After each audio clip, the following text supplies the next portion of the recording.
Welcome to my channel guys. आवाज़ का थोड़ा सा इशू चल रहा है, इसलिए मैं वीडियो लेट डाल रहा हूँ। लग रहा था कि बनाओ या ना बनाओ, ठीक है। तो कोई बात नहीं, आपके लिए मैं वीडियो बना देता हूँ। तो निफ्टी और बैंक निफ्टी के जो भी स्टॉक है, स्क्रिप्ट, इसका भी एनालिसिस हम करेंगे डिटेल्स में, ठीक है। देन फिनांस निफ्टी का स्पेशल एनालिसिस रहेगा भाई, मल्टी टाइम फ्रेम में, ठीक है।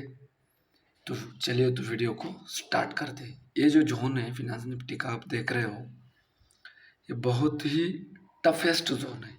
यहाँ पे अगर आप देख रहे होंगे तो यहाँ पे आपको रेजिस्टेंस दिख रहा होगा, डबल टॉप दिख रहा होगा, यहाँ पे ब्रेकआउट फेलियर दिख रहा होगा, ठीक है।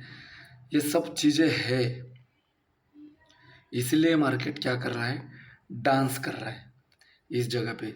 दूसरा, यहाँ से एक ट्रेंड लाइन आ रहा है, यहाँ से करेक्शन होगा तो कहाँ तक होगा, 425-30 पे आ सकता है। यहाँ से ऊपर जाएगा तो कहाँ से जाएगा, ठीक है, 540-600 के जोन में जाएगा। तो ये है। तो बड़े टाइम फ्रेम में ये पिक्चर आप लोगों को दिख रहा है। छोटे टाइम फ्रेम में थोड़ा सा एनालिसिस कर लेते हैं, इसको समझ में आ जाएगा आप लोगों को। कोई बात नहीं है, बहुत इजी होता है मार्केट, बस उसको समझना पड़ता है। और एजुकेशन, जितना आपका क्वांटिटी साइज रिस्क है उतना लेना चाहिए। ये चीज़ें मैं बार बार आपको समझा रहा था कि ये ट्रेंड लाइन चल रहा है और ये ऊपर से ट्रेंड लाइन चल रहा है। मार्केट यहाँ से ऊपर गया है तो कल एक्सपायरी है 21,550 के अबो अगर वो ओपन होता है तो ये सीधा पहले 15 मिनट में अगर ऊपर जाता है तो ये 12:05 के बाद सेकेंड हाफ में आपको डाउन साइड में एक डिप देने की कोशिश भी कर सकता है। ये पिक्चर हमें डेली टाइम फ्रेम में दिख रहा है। एक बार हम आवरली में जाके चेक करते हैं, क्योंकि इसका एक्सपायरी है तो हाई प्रोबेबिलिटी ट्रेड इसी में बनेंगे गाइज। आवरली में अगर हम देखेंगे तो मार्केट नीचे आया, ऊपर गया, ये स्विंग ब्रेक कर चुका है। अभी ये 21,450 के ऊपर जब तक है तब तक हम बुलिश मान सकते हैं। 21,450 के ऊपर है तो बुलिश मान सकते हैं।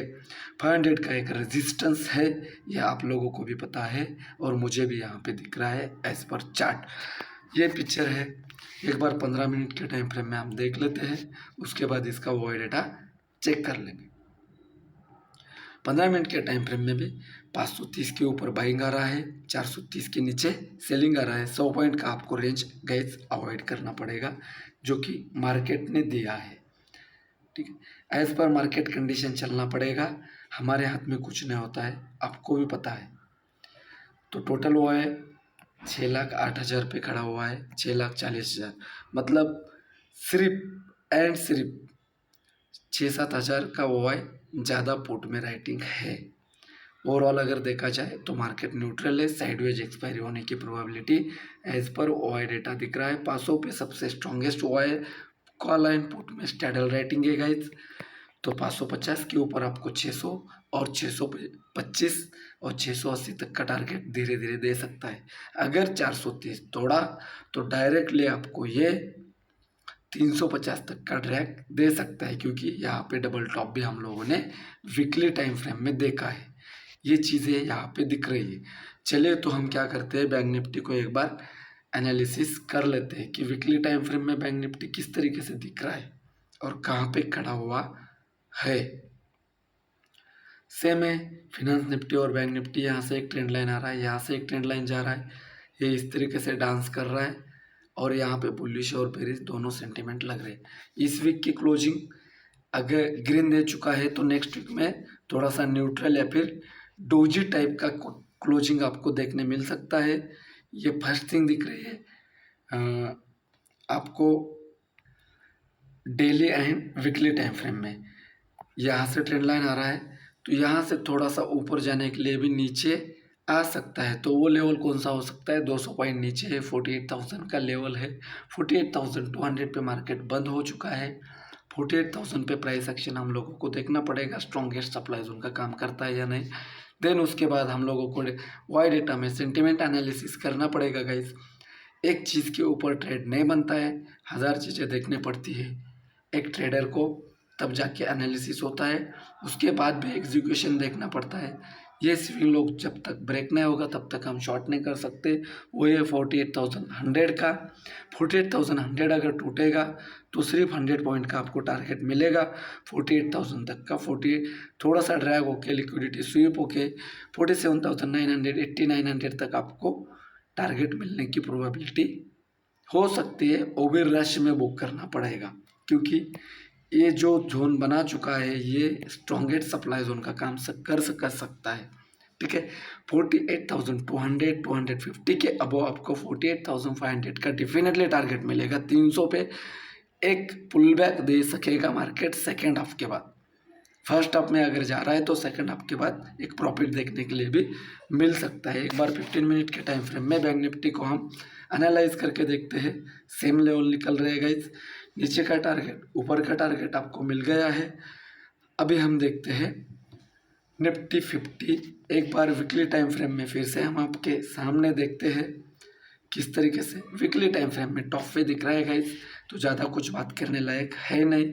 ग्रीन कलर में कैंडल वीकली का क्लोज हो चुका है गाइस। 1 2 3 4 5 6 7 7 में से 5 दिन ये ग्रीन में क्लोज हो चुका है, तो एक रिट्रेसमेंट आ सकता है।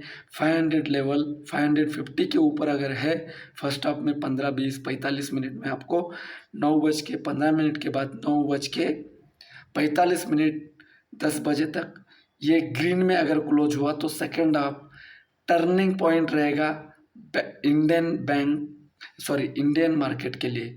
बैंकिंग सेक्टर यहाँ पे किस तरीके से काम कर रहा है वो स्क्रिप्ट में देखेंगे हम। ठीक है, तो डेली में फिर पिक्चर परफेक्ट है। 500 के ऊपर 550 के आसपास अगर मार्केट ओपन होता है तो भी हाँ स्टॉप लॉस बड़ा हो जाएगा। 5 मिनट वेट करना पड़ेगा। 5 मिनट के प्राइस एक्शन पे आपको डिसीजन लेना पड़ेगा। इसका ब्रेकआउट हो चुका है। 320-30 तक का लेवल था जो कि एक स्ट्रॉन्गेस्ट सप्लाई उनका काम करना चाहिए था, लेकिन इसने परफेक्ट पुल बैक देके मार्केट को ऊपर खींचा गया है। यहाँ पे मैंने लास्ट वीडियो में भी बताया था कि 2-3 दिन अगर साइडवेज रहता है जिस साइड जाएगा उस साइड मार्केट अच्छी तरीके से आपको टारगेट दे सकता है। वो रहेगा आपका 550 का 540 का जोन। 22,550-40 के ऊपर अगर रहता है 5 मिनट का प्राइस एक्शन तो पहले 15-20 मिनट में गैप अप अगर मार्केट होता है छोटा सा 50 पॉइंट का 150 पॉइंट का अगर गैप अप होता है तो मार्केट को मैं देखना बंद कर दूंगा। मेरा एक क्लियर व्यू है। ठीक है गाइस, ये समझ गए। 15 मिनट में मैं आपको प्राइस एक्शन दिखाने की यहाँ पे चेष्टा करूँगा, क्योंकि 15 मिनट में आपको इंट्राडे टाइम फ्रेम है वो दिखाना मेरा है यहाँ पे फर्ज है। जो चीज़ें मैंने यहाँ पे आपको समझाई है वही चीज़ें यहाँ पे दिख रही है। थोड़ा सा वीक दिख रहा है, क्यों बोल रहा हूँ मैं वीक? ये फर्स्ट ऑफ है। मैं यहाँ पे थोड़ा सा जूम इन करके आपको दिखाऊंगा। ये फर्स्ट ऑफ है, ये सेकंड ऑफ है, ये परफेक्ट एम बन सकता है। इसका नेकलाइन टूटेगा 22,475 है। Price action is the king of stock market.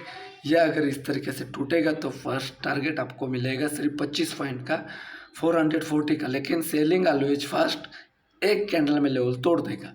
यह ऐसा यहाँ पे सिचुएशन दिख रहा है। चलिए तो हम क्या करते हैं, एक बार बैंक निफ्टी का ओआई डेटा चेक कर लेते हैं, देन निफ्टी 50 का चेक कर लेते हैं। ये सेंटीमेंट जो निफ्टी 50 में मैंने आपको रीडिंग करके चार्ट में बताया है वो एज इट इज़ दिख रहा है या नहीं ये देखते हैं।